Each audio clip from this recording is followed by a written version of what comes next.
সবাই কেমন আছেন? নিতাই চাঁদের কৃপাতে কিন্তু আমরা সবাইকে নিয়েই খুব ভালো আছি। আপনারাও সবাইকে নিয়ে খুব ভালো থাকুন। প্রতিদিনের মতোই সকালে বাসি কাজ সেরে স্নান আহ্নিক সেরে ছাদে চলে এসেছি জামা কাপড়গুলো মেলে দেওয়ার জন্য। আজকে প্রচুর জামা কাপড় কাচতে হয়েছিল, আর রোদও খুব ভালো উঠেছিল, তাই সব নিয়ে ছাদে চলে এসেছি। জামা কাপড় মেলে দিয়ে তারপর নিচে গিয়ে বাকি সমস্ত কাজকর্ম সারবো। ছাদটাতে উঠতে আমার খুবই ভালো লাগে, কারণ চারপাশে প্রচুর গাছ, সুপুরি গাছ রয়েছে, অন্যান্য গাছ রয়েছে। তো ছাদ থেকে নিচের গাছপালা দেখতে খুবই ভালো লাগে, চারদিকটা সবুজ।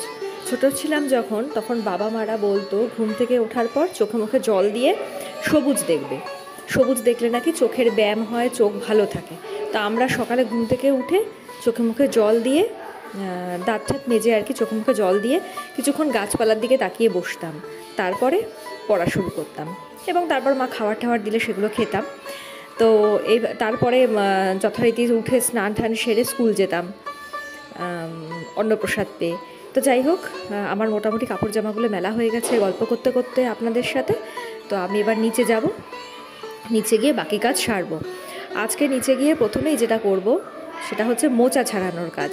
মোচা ছাড়িয়ে নিয়ে আজকে ইচ্ছা আছে, মানে শাশুড়িমাই বলে দেন কি রান্না হবে না হবে, মাই ছাড়িয়ে দেবে হয়তো মোচাগুলো। তো তারপরে মোচা ছাড়িয়ে নেওয়ার পরে সেই মোচাগুলোকে একটু ভাপ দিয়ে নেব, প্রেশারে নয়, কড়াইয়ের মধ্যে ভাপ দেব। কড়াইয়ে ভাপ দেওয়া হয়ে গেলে সেগুলোকে জল ঝরিয়ে নিয়ে একটু হলুদ দিয়ে ভাপ দেবো, তাহলে কালো হবে না। তারপর ভালো করে জল ঝরিয়ে নিয়ে সেগুলোকে মিক্সিতে পেস্ট করে নেব। আর মটর ডাল ভিজিয়ে রেখেছিলাম সেগুলোও পেস্ট করে নেব। এই যে দেখুন, মটর ডাল আর হচ্ছে মোচাটা পেস্ট করে নিয়েছি। এই পেস্ট দুটোকে কড়াইতে একটু তেল দিয়ে, দুটো কালো জিরে ফোড়ন দিলেও দিতে পারেন, দিয়ে কড়াইতে ভালো করে টানিয়ে নেব। আর তার একটু আগে যেটা টানাচ্ছিলাম ডান দিকের কড়াইটাতে, সেটা হচ্ছে কাঁচকলার খোসা।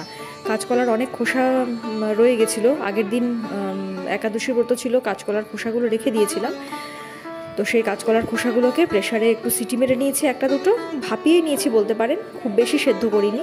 তারপর সেগুলোকে ভালো করে মিক্সিতে পেস্ট করে নিয়েছি, নিয়ে তারপরে কড়াইতে কালো জিরে কাঁচা লঙ্কা ফোড়ন দিয়ে টানিয়ে নিচ্ছি। আর এদিকে আমার ডাল আর মোচা যেটা মিক্সড করে রেখেছিলাম সেটা টানানো হয়ে গেছে। থালার মধ্যে একটুখানি, এটা আপনারাও চাইলে করতে পারেন, বাড়িতে অনেকেই করেন হয়তো, তা আমার ভালো লাগে বলতে, আপনাদের সাথে শেয়ার করতে ভালো লাগে। এটা নতুন নতুন এইসব রান্নাগুলো আমি শ্বশুরবাড়িতে শিখেছি, তো ভালো লাগে শেয়ার করতে, তাই করছি। থালার মধ্যে একটু সর্ষের তেল মাখিয়ে নিয়েছিলাম, তারপরে যে মোচাটা আর ডালটা যেটা টানিয়ে নিয়েছি কড়াইতে, সেটা সুন্দর করে থালার মধ্যে সেট করে দিলাম। এবার এটা একটু সময় ঠান্ডা হতে দেবো। আর ওটা ঠান্ডা হতে হতে আমি যে রসাটা করব, মোচার ধোকার রসা, সেটার জন্য যা যা মশলাটা প্রয়োজন সেটা তৈরি করে নিই। তার মধ্যে টমেটো দিয়েছি, একটু আদা দিয়েছি, একটু কাঁচা লঙ্কা আর একটু সামান্য জিরে দিয়ে দিলাম। এগুলোকে একটু জল দিয়ে ভালো করে পেস্ট করে নেব। পেস্ট মশলাটা হয়ে গেল। আর এটা হতে হতে আমার এদিকে মোচার যে মানে ডোটা ছিল সেটা বেশ ঠান্ডা হয়ে শক্ত শক্ত হয়ে গেছে। এবার এটাকে আমি ছুরি দিয়ে সুন্দর করে চৌকো চৌকো করে আমানি করে নেব। এটা ভাজাও ভগবানকে ভোগ লাগানো যায় বিকেলের দিকে, মোচার বড়ার মতো। আবার আমি এটা ধোকাও করি। তো এই ধোকাটা আমার শাশুড়িমা খুবই ভালো করতেন, আমি তার কাছ থেকেই শিখেছি।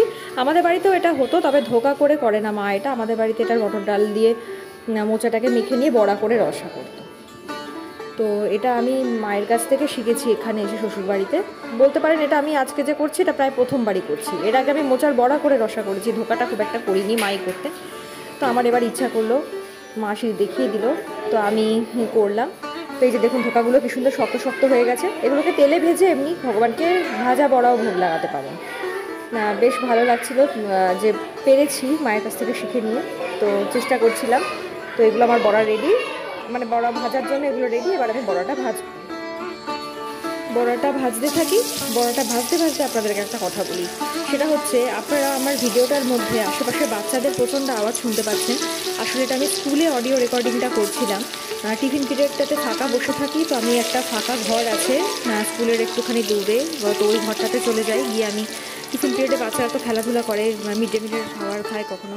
তো ওদের এইসব কাজ হয়ে গেলে যখন একটু ফ্রি বসে থাকি, সেই 10-15 মিনিটের মধ্যে আমি এই অডিও রেকর্ডিংটা করেছি, তো যার কারণে এত আওয়াজ শোনা যাচ্ছে। তো দেখুন ভাজা বড়াগুলো রেডি, আর এদিকে কাঁচকলার খোসার যে বাটা করেছিলাম সেটা কড়াইতে টানিয়ে টানিয়ে এই দেখুন এরকমভাবে তৈরি করে নিয়েছি।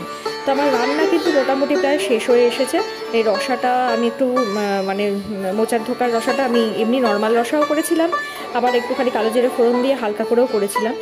তো এই যে বরবটি বিনস আলু ভেজেছিলাম, আর হচ্ছে উচ্ছে ভাজা করেছিলাম সেদিন ঠাকুরের ভোগের জন্য, আর ভোগের জন্য করে নিয়েছিলাম মোচার ধোকার একটা পাতলা রসা, হালকা রসা আর কি, আর এই যে কড়াইতে ফুটছে একটা রসা, আর শশার রসাও করেছিলাম সেদিন একটু। তো এগুলো সব সেরে রান্না করে রেখে আমি চলে এসেছি স্কুলে। সেদিন স্কুলে খুব একটা পড়াশোনা হয়নি, কারণ রিহার্সাল চলছিল বাচ্চাদের। সেই রিহার্সালটা ছিল বসন্ত উৎসবের রিহার্সাল। এই দেখুন আমার বক্সের চার্জ ফুরিয়ে গেছিলো, তো আমি একটা বাচ্চাকে দিয়ে একটুখানি চার্জ লাগিয়ে দিয়ে ওকে ধরিয়ে রেখেছিলাম, কারণ নয়তো চার্জ ফুরিয়ে গেলে কী করে প্র্যাকটিস করাবো। তো ছোটো বড়ো সবাই মিলেই রিহার্সালে নেমেছিল। এরকম আনন্দে হাততালি দিতে শুরু করে দিয়েছে সবাই, ফটো তুলছি বলে সবার। তো যাই হোক এই রিহার্সাল চলছিল, রিহার্সাল চলাকালীন সময়ে ওদের কিছু কিছু ভিডিও আমি নিয়েছিলাম। ভালো লাগে, ওরাও খুশি হয়, আমারও খুব ভালো লাগে, ছোটো ছোটো স্মৃতিগুলো থেকে যায় এই ভিডিওগুলোতে। ওদেরকে, এরা হচ্ছে ক্লাস 2 এর বাচ্চা, এরা যখন আর কয়েকদিন পর 4-এ উঠে যাবে, বড় বড় হয়ে যাবে, তখন এই ভিডিওগুলো দেখতে খুবই ভালো লাগবে। আর ভিডিও তুলে ওদেরকেও দেখাই, ওরাও মাঝে মাঝে দেখতে চায় যে ম্যাডাম আমরা নাচ করেছি, সেই ভিডিও দেখাও আমাদের। তো এই নাচের রিহার্সালেরই কিছু কিছু ভিডিও তুলে রেখেছি। আমি নিজেও মাঝে মাঝে দেখি ওদের ভিডিওগুলো, যে ছোট্ট ছিল, ক্লাস 1-এ পড়তো যখন কত ছোট ছিল, 2-তে উঠেছে, 3-তে, 4-এ, আস্তে আস্তে বড় হয়ে যাচ্ছে চোখের সামনে। ওদের এই বড় হতে দেখাটাও আমার খুব ভালো লাগে। তো এই যে রিহার্সাল করছে, এটা ওর গৃহবার্ষিকী গানের ওপর ছিল এই নাচটা।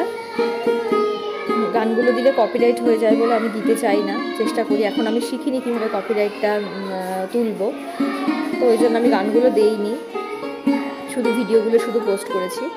দেখুন সব ভিডিওর দিকে তাকিয়ে আছে, ক্যামেরার দিকে। ছবি তুলতে খুব ভালোবাসি, ভিডিও তুলবো আর ছবি তুলবো বললে একদম এসে রেডি তারা।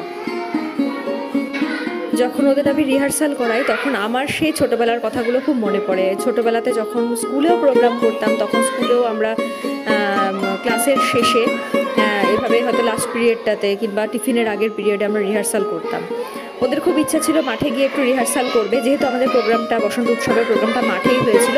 তো আমি ওদেরকে মাঠে নিয়ে গেছিলাম, মাঠে নিয়ে ওদের একটু প্রোগ্রামের রিহার্সাল করাই, তার সাথে সাথে আমিও একটুখানি ওদেরকে দেখাচ্ছিলাম। তো আমার ভিডিওটা পেছন থেকে ওরা তুলে ফেলেছিল, তো আমি ভাবলাম এটাই বা মিস করি কেন, ভালোই তো লাগে নাচ করতে, আর রিহার্সালে অংশগ্রহণ করতেও ভালো লাগছিল।